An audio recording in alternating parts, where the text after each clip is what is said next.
Welcome to another episode of Resources for Humans. I'm your host, Jack Altman, and today we have a really exciting guest with us. This is Josh Bersin, who I've been reading for a very long time. I think he's one of the most thoughtful people in our industry, and I'm just so excited to be here with you today. So thanks for doing this. Thank you, Jack. So Josh, you've been in the industry for a long time. Can you just give us a little bit of background of how you got into HR in the first place? How I got into HR? How you got into the whole area? Well, I'm actually not from the HR domain. I mean, I think a lot of people know that. I was really an engineer, and I did sales and marketing and other things, and stumbled upon an e-learning company in 1998 that was trying to build online learning software. And that was before we even called it e-learning. And we sold that company to a larger company. I worked for another company called Digital Think that was a fairly successful online learning company. And then the 2000 recession, for those of you that were probably children at the time, don't remember, everybody got laid off, including me. And I went out and decided I wanted to do research on corporate training. And that's how I got started in this. And then it expanded and grew and turned into what we do now. And tell us a little bit about what it is that you do now and kind of how that got off the ground. Well, I felt that, and I think it's still true, that the HR function in companies struggles to figure out what the right thing to do is, because there's never any right or wrong in all of the different people practices of business.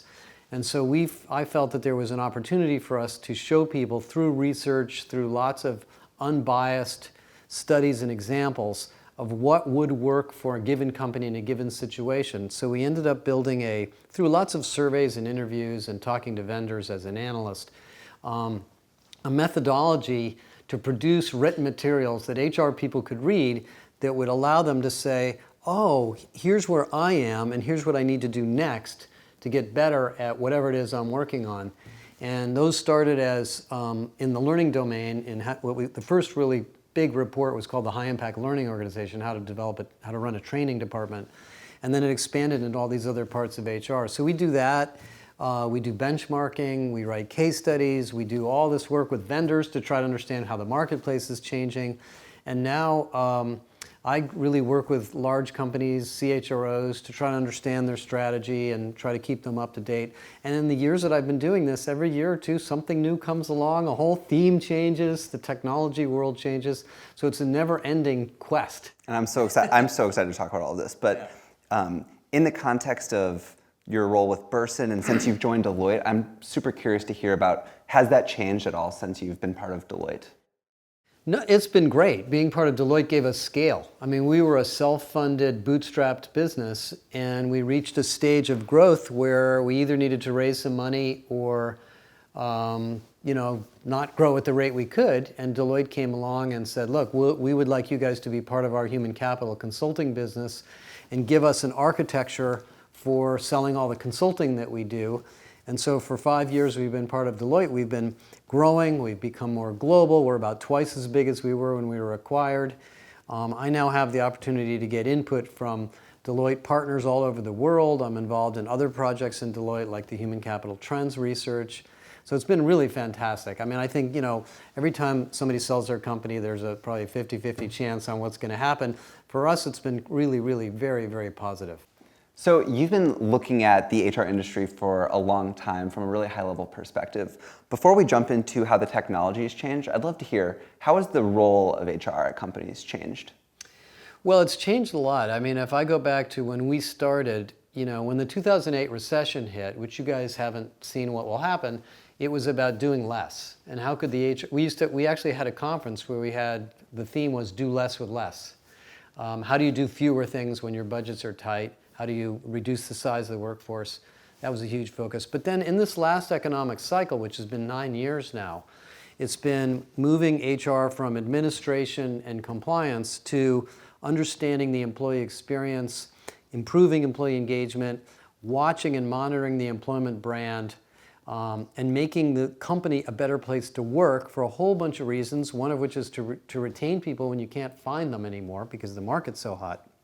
And so there's been really a 5-year or so evolution of HR into focused on culture, listening, transparency, trying to, better work environment, better benefits, free food, whatever it may be. That's really been a focus on becoming a more attractive employer.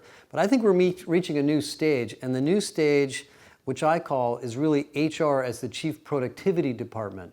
Because it turns out that even if you do have a great brand and you hire a lot of great people, if they don't know how to get their work done and the organization can't flex to meet the changing business needs of a business disruption like digital, it doesn't matter if they're happy.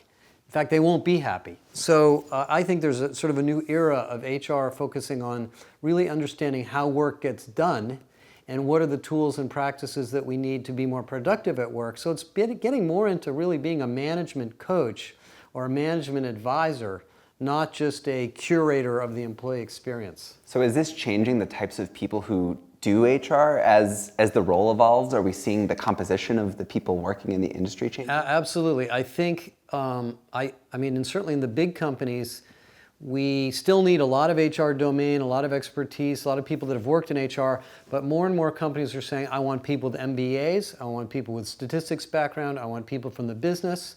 I was just having a meeting right before I came over here with a head of HR of a large company asking me about how to staff his analytics team. And he said, should I look for people from HR or outside of HR? And I said, you know what, you probably should look for people outside of HR. You should look for people that have done analytics in the customer or marketing domain and bring them in so they'll bring a more business-oriented perspective. And so I think we're in an era right now of really HR upskilling itself to be more business relevant. As one of the CHROs I talked to put it, HR should spend their time where the company makes money, not where they think it might be nice to add value. So HR professionals working on sales productivity, improving productivity in manufacturing organizations, reducing accidents. Those are things that are business problems that HR people can help with. And then they can bring all the HR domain expertise about recruiting and learning and OD and training and org design to that problem. So that's until the next recession hits, in which case everything will change again. I think that's where we are today. And so the expectations are obviously going up because it's no longer just, say, cost-saving metrics. Are we also expecting people ops teams to drive revenue, drive employee retention? Where does that go? I think most CEOs would love their HR department to take some accountability for growth, profitability, innovation, revenue, customer service. Employee engagement is a nice thing to measure. Retention is a nice thing to measure, of course, but those are not the most important things to the CEO.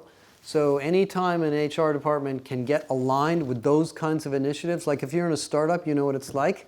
You want to grow. So do we have the right people trained in the right jobs so we're doing deals fast enough, so we're closing deals, so we're taking care of customers? That kind of mentality, the more HR people think about those things, the better off they're going to be. What are some of the most exciting or innovative sectors that you're seeing growing to sort of adapt to the new expectations and the new role of HR? Well, there's quite a few things changing. I mean, one of the one is the market that you guys are in is the performance management market. And if you go back and look at performance management for the last 30 years, it used to be a once-a-year HR compliance program designed to weed out the low performers and try to come up with a defensible reason to give one person a certain raise and somebody else another raise.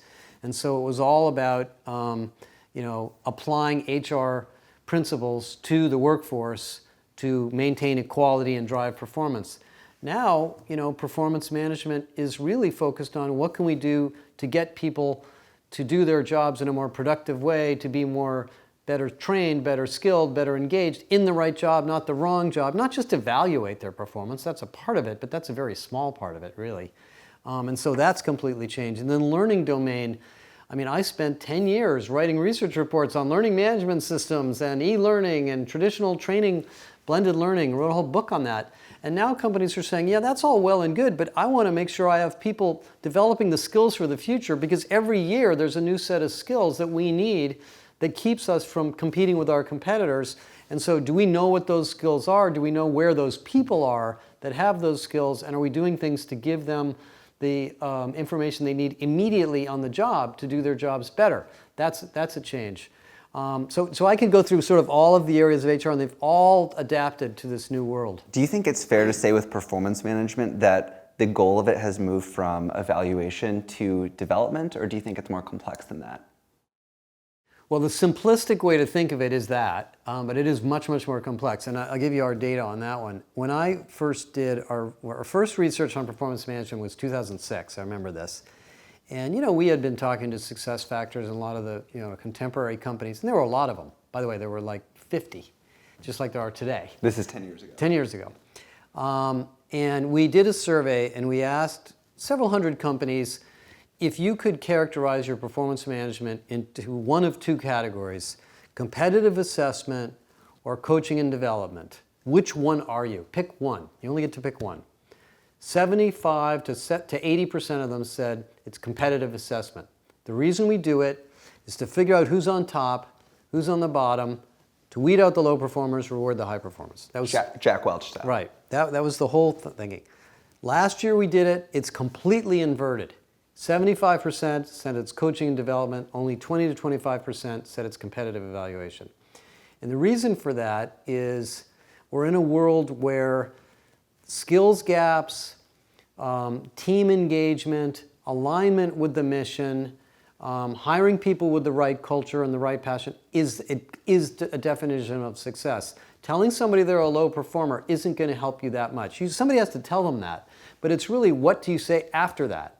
What are the coaching and tips and guidance you give them to make sure they can improve their performance? And then having a growth mindset, which basically says, even if you are a low performer, I do believe you could improve. And we're going to spend some time figuring out how to do that in the current role or another role. That's where companies are today.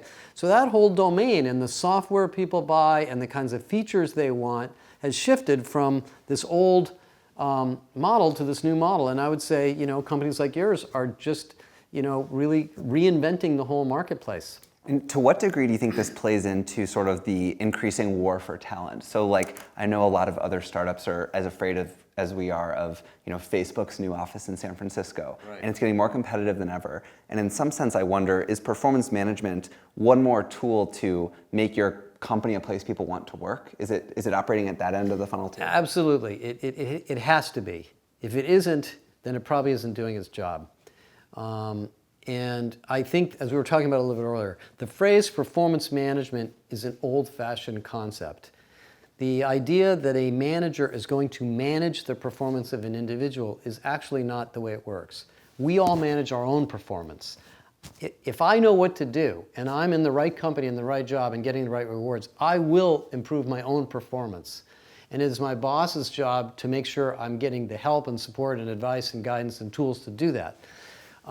So I don't even know whether we want to call it performance management that much longer. I'm not sure if that phrase will go away.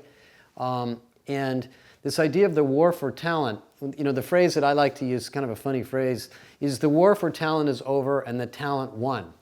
People know what they want to do, and they can find a job on the internet. They don't belong to you anymore. They can go to LinkedIn or Glassdoor or wherever other website, find what roles, jobs are available. They can even look for jobs within their city, within their zip code, within 3 blocks of their office. They can apply online. People can look at their social profiles. So this idea that you have some control over what your employees do is really not true. So if performance management isn't helping the company attract those people on a regular basis, not just once a year, then there's probably something wrong with the process. I love what you said about the sort of war for talent and that the talent has won, because we talk about this sort of power shift towards employees quite a bit. One other area that's related here is employee engagement. And before we get into the HR tech, which I'm very excited to talk about, engagement is this other hot topic. It's this buzzword that we hear a lot about. And I'm really curious just to get your thoughts on what's the state of employee engagement and how should companies think about it? Well, the phrase employee engagement is an old term. Everybody kind of knows what it means to, your ability or interest in applying discretionary effort at work. But I think it's much more complex than that. It's really the whole tapestry of experiences and environments that you witness and are part of at work, and how well they bring the best of you out. And so I'm trying to think of the right phrase for it, but it's really a story of energy. Do I get energy out of this job? Do I bring energy to the job? Do I have energy in the job? And that makes me stay with the company, work harder, do more, collaborate more, and so forth. So it's a complex area. Historically, engagement was a once-a-year survey I think that goes back to the industrial age when we thought about employees like cogs in a machine, and we had, Frederick Taylor and the old scientific work methods, and we said, look, if we survey them once a year and see which ones are happy, maybe we can figure out what to do with the other ones to make them productive too. Now it's really a continuous process of listening all the time, and we have a whole set of new tools, including the kinds of things you guys do. But the funny thing about it, when you look at the data, and I've been looking at the Glassdoor data for 8 or 9 years, it hasn't gone up. The average engagement on a 5-point scale is about the same as it was before the 2008 recession and during the 2008 recession. So it is a problem that plagues many, many companies. And what I've concluded from all the research I've done and the data I've looked at is that ultimately it comes down to leadership and leadership's investment and understanding that the people side of their company is perhaps the most important thing they do. The way I kind of try to describe it to companies is every company is in the people business, whether they know it or not. You might be pumping oil out of the ground or making widgets or selling software or developing software, but if the people aren't engaged and trained and aligned, that particular thing that you're selling won't be productive, customers won't be happy. And so the companies that are at the right side of the bell curve on engagement tend to have senior leaders that are very, very focused on their people. They understand, they listen, they're transparent, they're trusted, they invest in people on a continuous basis, including during bad times. I'll tell you, during the 2008 recession, a lot of the companies we talked to, great companies, cut their HR and training departments, slashed them. 2 years later, they were very sorry they did that because when the economy came back, they really didn't have anything, and a lot of their people left because they saw the cuts. So those are the things that drive engagement, and I think performance management can be a positive or a negative. I think in most companies it's been a negative on engagement. I've been through, I was trying to figure out the other day, I think I've had close to 40 or 45 performance appraisals in my career, and I can only remember 1 or 2 that have been positive experiences for me. In most cases, I went home that day and had to take a deep breath and say, okay, I'm going to put this out of my mind and try to go back to work tomorrow. And that shouldn't happen. Absolutely. Yeah, and I know you've shared fascinating data about just how much employees historically have hated performance management, and I think that's so much of what we're trying to do now. One last question on the data piece. Do you think that measuring engagement or happiness, do you think that that's enough? Because you mentioned that engagement hasn't gone up over all these years, but obviously we've been measuring more. Do you think companies would be better off spending their time doing things rather than just taking photos? Yeah, I think engagement, it's a good point. I mean, engagement is a surrogate measure that doesn't mean anything by itself. What really matters is productivity, retention, employment brand, revenue growth, customer satisfaction. If all of those things are good, I guarantee your employees are happy. I could guarantee it. And I think one of the problems with engagement as a big measure is companies get a little bit too wrapped around the axle that we're trying to make people happy. We're not really trying to make people happy. We're trying to give them really good jobs that are meaningful to them, that help the organization succeed. And if we do all that in a supportive environment, they will be happy, because it is work. Absolutely. It isn't home. But I don't think the market's going to go away. I think it's going to be around for a long time, and there's many definitions of what engage, how you measure it. We have one, and there's just dozens and dozens. And you do find, I've looked at the Glassdoor database in a lot of detail, you do find a class of companies, 5 to 10% of companies, that are the most engaged year after year after year, upcycle, downcycle, in every industry. And that's not just tech. I mean, retail, manufacturing, distribution, energy. There are a small set of companies that have very highly engaged workforces. They also are very financially successful companies. So they are thinking about engagement, but they're also thinking about the other things. They're thinking about it as in terms of the whole system. Do you think that success is what drives that engagement? In other words, do you think that being a successful company is the most important thing you can do to have engagement? Well, actually, I looked at the data in Glassdoor, and there is a very high correlation between company growth and career growth, for example, but not between company growth and culture. Some high growth companies are not great places to work. I've worked in a couple. They're very financially rewarding, and you learn a lot, but you may not like it. Because usually high growth companies are very competitive, and there's lots of new people coming in all the time, getting in your, possibly going up above you and getting in your way. So they're all related, but I think there's no question that if you want to grow over time, you have to have highly engaged people. I'm not saying that every high growth company is a great place to work. There are periods of time when high growth companies are great places to work for certain types of people. The other part of it, I would say, for those people watching the video that are candidates or employees, you need to find a company that's the kind of company you want to work in. Every organization's got a different culture, or different business strategy, a different management team, and you might be really, really highly engaged in company A and just hate it in company B. And so one of your jobs as a job seeker is to do some due diligence to figure out what kind of place you're interviewing to go visit and be a part of.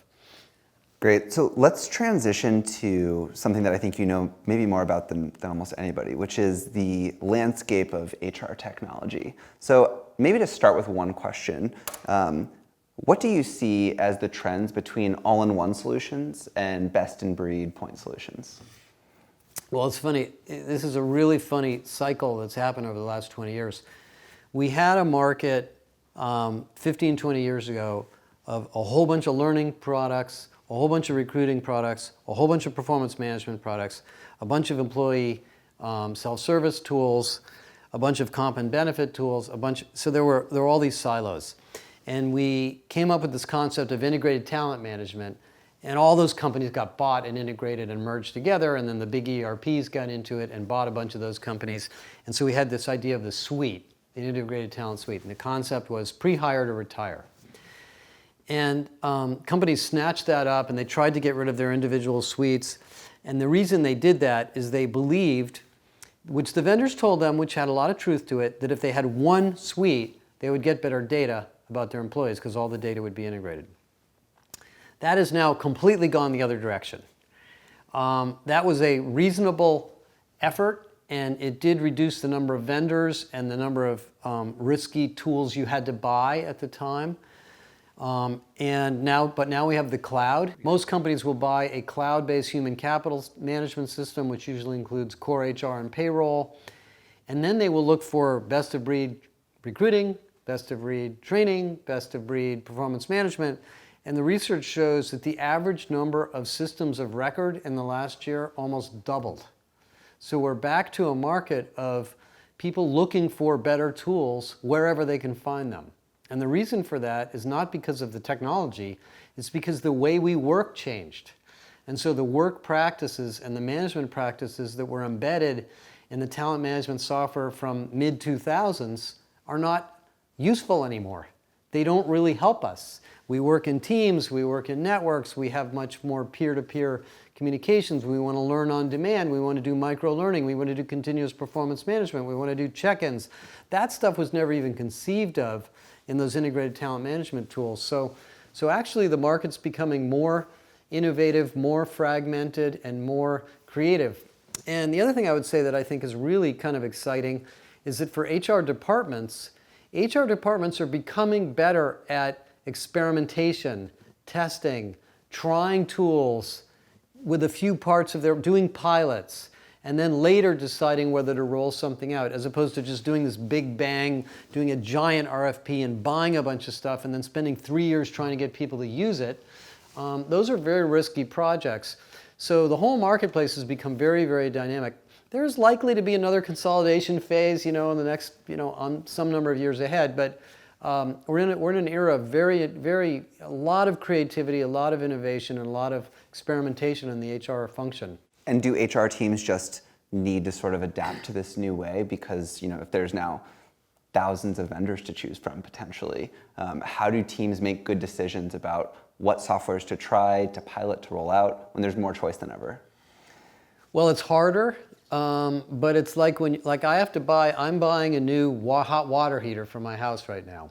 And I went online and I looked at all the hot water heaters and I had to do my homework because one of them is like 5 times more efficient than the other one, and I wouldn't have known that without doing my homework. So I think HR teams need to have a person or a group that is looking at the technology landscape, They can use companies like us to help them and become aware of what's going on to see what tools are appropriate for them.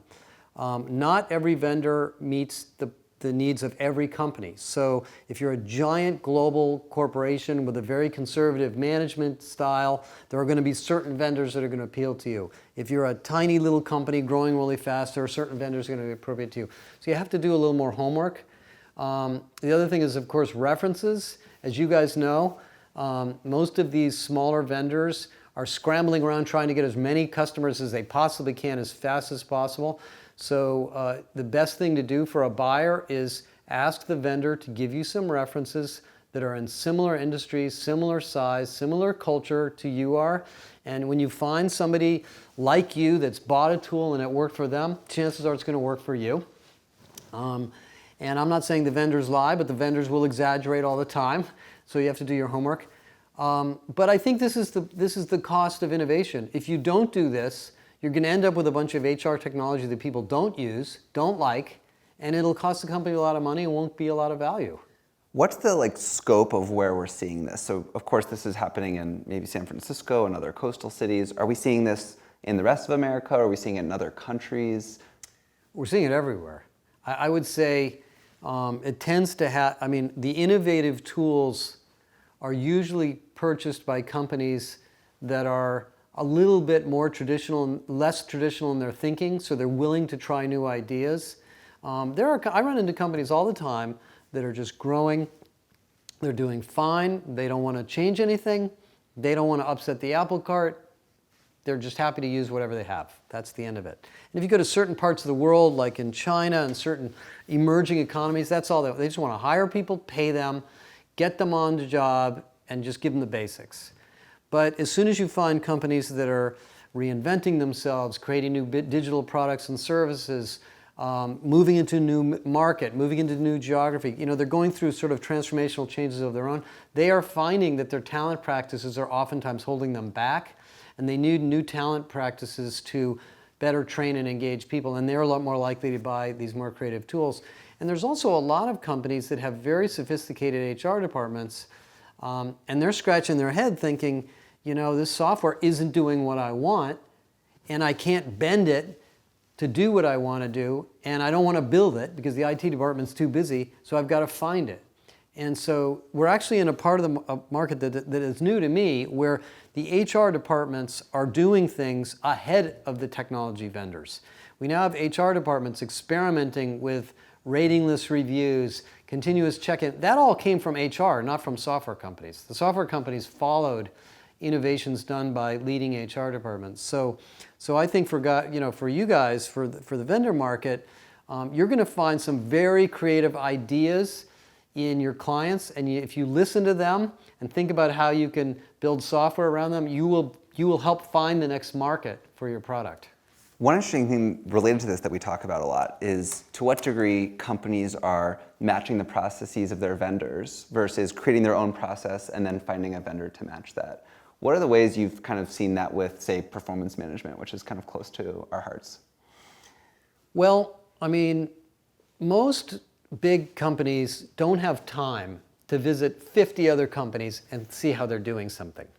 Maybe they'll read our research and go to some conferences and stuff, but they're inventing it on their own. And they have some, if they're an innovative, creative group, they'll do pilots and they'll do prototypes, and they'll try things in their own company and they'll figure out what's going to work best. Some companies do that, some companies don't. But generally speaking, they're living in the bubble of themselves. A vendor comes in with 50 clients, 100 clients, and the HR department says to the vendor, what does your software do? And the vendor says, well, for a company like yours, we have found that these are some of the things that really can add a lot of value. Do you do these things? And the HR person might say, no, we don't. That's an interesting idea. Why do you recommend that? And the vendor will say, because I've got 20 other clients doing that, and let me put you in touch with them. So you have an opportunity as a vendor to do a lot of education and best practice development in the next client if you listen to the current clients and figure out what they did to make your software successful. So I think it's very hard to run a successful HR technology company without having a little bit of a professional services mentality and a professional services team that really understands what the client did to use the software well, so you can explain that to the next customer. I think the vendors that do that will outperform the ones that just sell tools. It's almost as though a lot of these people practices might innovate at companies like Adobe or Deloitte. Right. The vendors can codify that and then actually help share that to the rest of the world potentially. Absolutely. I mean, one of the reasons I spend so much time with vendors, and like you guys, is I learn so much from you that you're learning from all the customers you have that are doing new things in your software. And I think really successful software companies are by nature innovators all the time.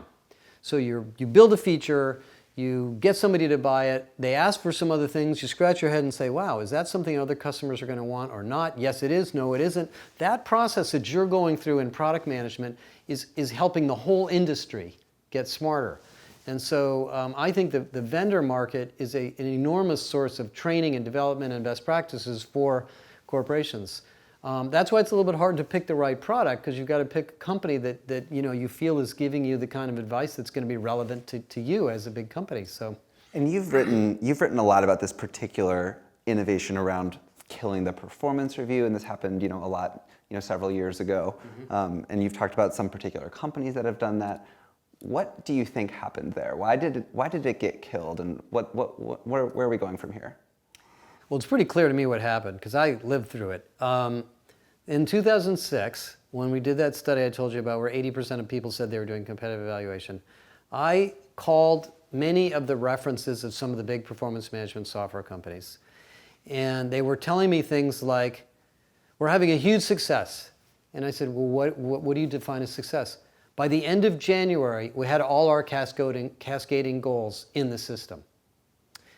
I said, well, I don't know what that means by success. It sounds like you've been successful using the software, but I don't know if it's helped your company. And then I called a lot of those companies back in August, September, October, and I said, well, how's your performance management process working?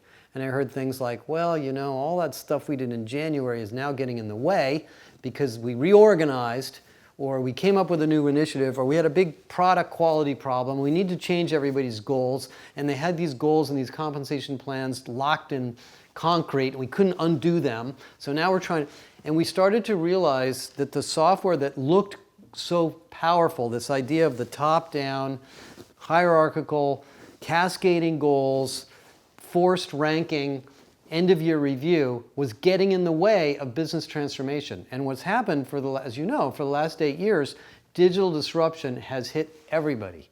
Every company of all sizes is saying, you know what, the way we're doing this isn't working. We need to do it differently. We need to reorganize. We need to do some experimentation. And so the goals we set in January may not be the right ones.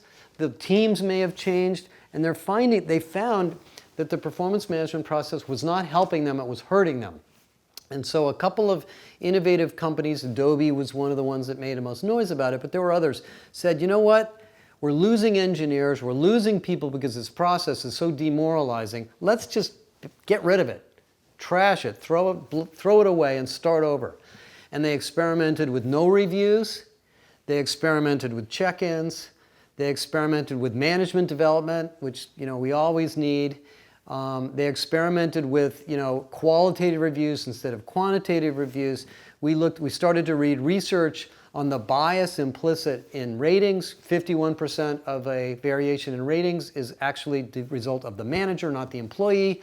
We got all that research out there. We looked at the fear and dislocation that people feel when they are evaluated by their manager, and the fact that that reduces their engagement in front. All this stuff started to come out, and companies started to experiment.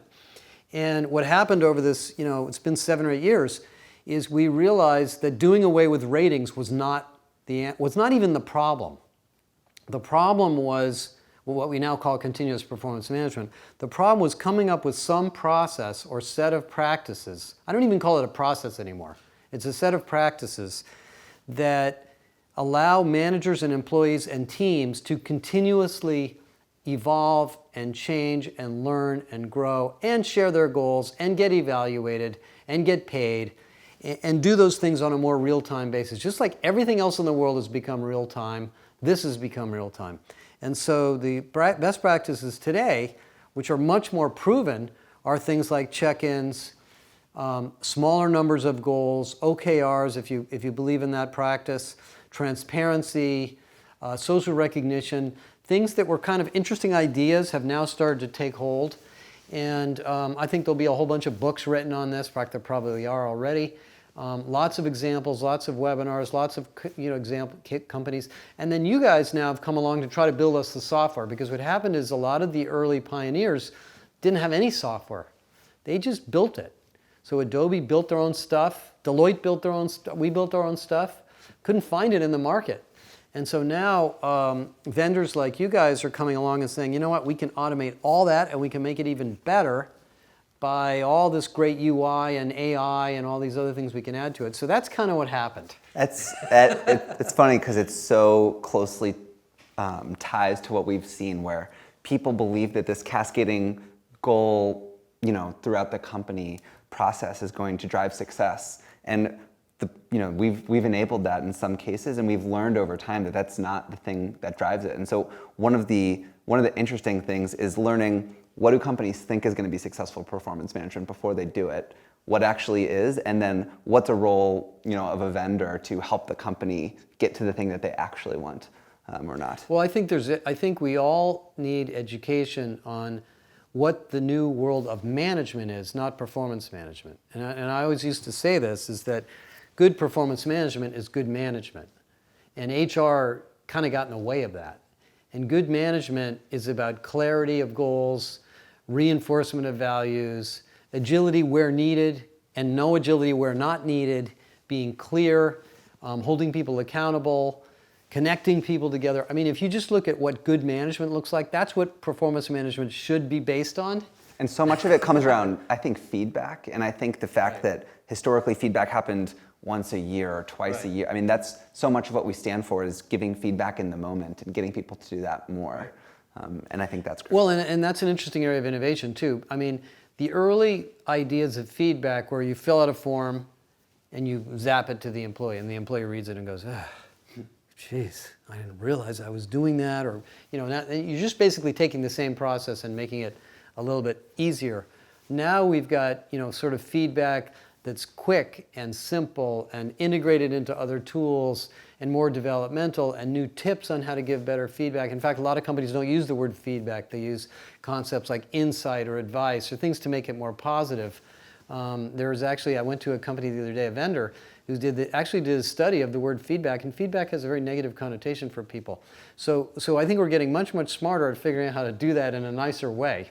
Absolutely. The last question that I want to ask you about is the future. So the next 5 to 10 years, what are the things that you're expecting to change in the market? Well, I'd say there's 2 or 3 really, really big things that I think are exciting. And the reason I'm into this is I'm writing this book. I've been thinking about this a lot. One is figuring out how to optimize a company where the unit of measure is not the person, but the team. We've really built almost all the HR practices around an individual's potential versus performance, an individual's goals, an individual's salary, an individual's career. And that's great, for us as individuals. But the company succeeds through teams and projects and networks. A bunch of individuals succeeding on their own doesn't make a company. It just won't work. So how do we measure and align goals and rewards and careers around teams? What is the right makeup of a team? How many people of what caliber of skills are needed in a particular team? How do we reward people as a result of the team success, not just their individual success? What's the relationship between the two? That's one gigantic change. And companies are trying to figure out right now how to reorganize themselves into more agile teams, and that's an enormous thing. The second is data and analytics and insights. We just published a report about a month ago that said that close to 70% of companies, including small companies, are actively invested in building a people analytics database, an integrated database of all of their people, which goes beyond payroll and HR data, but includes engagement data, sentiment data, even location data.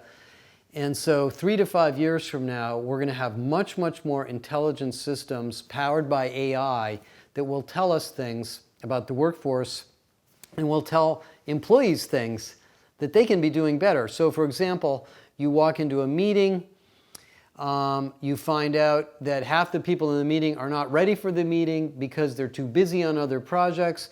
So you get some data that says maybe the original agenda of the meeting isn't the right agenda. We should change the agenda based on what's been going on. I mean, that would be a wonderful insight to have. We don't have that today. We have fraud and misbehavior and things going on in the organization that are actually easy to spot when you look at the right data, but that data is not easy to find. People that are underskilled in an area and they want to move into a higher level job, what skills should they get? What are the skills that the company needs that are in most demand? That data is not easy to find. And that sounds like it should be, but it's actually not.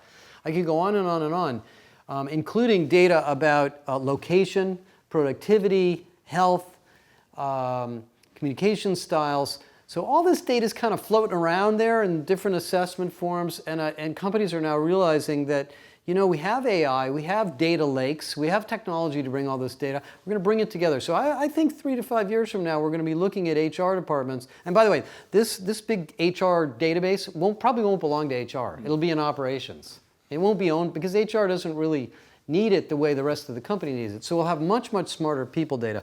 The third area I would say I think is really, to me, very important, especially right now, is companies as good citizens. Organizations today are not they don't wholly own their employees. A lot of employees are contingent. A lot of employees are gig workers. A lot of employees are, you know, working to their 70s and 80s, and they're working part-time. We have young people entering the workforce earlier than ever. So this idea of what the organization is more of a social, integrated entity and has to be more cognizant of its sustainability, its citizenship, its responsibility, its transparency. And so all of the bad behaviors that companies do that they used to be able to hide, they can't anymore. And so I think we're going to be talking a lot about business organizations as a part of societal good, hopefully. Now, maybe this is wishful thinking on my part. I'm sure a lot of people have thought about this before. They have.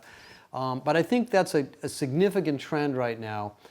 And the reason I mention that is we have a study in Deloitte called the Deloitte Millennial study. It's a massive study of people in, you know, sort of the age 35 and younger. And it shows a very, very sharp increase in distrust of political institutions and social institutions, and a huge amount of high expectations of workers that their companies will be good citizens, that their companies will fill the gaps, that their companies will take care of the environment, that their companies will take care of society, that their companies will be diverse and inclusive and fair and transparent. And so those expectations are being thrown upon CEOs, many of whom maybe didn't want to run a company that way, but now they're realizing that that's their job. So I think that's the third one that I think is going to be sort of a big change over the next 3 to 5 years. Well, those would all be great. When can we look forward to the book coming out? Fall of next year, if things go well. So probably September, October of 2018. Great. Well, Josh, this was fascinating. Thank you so much for doing this with us. Thank you.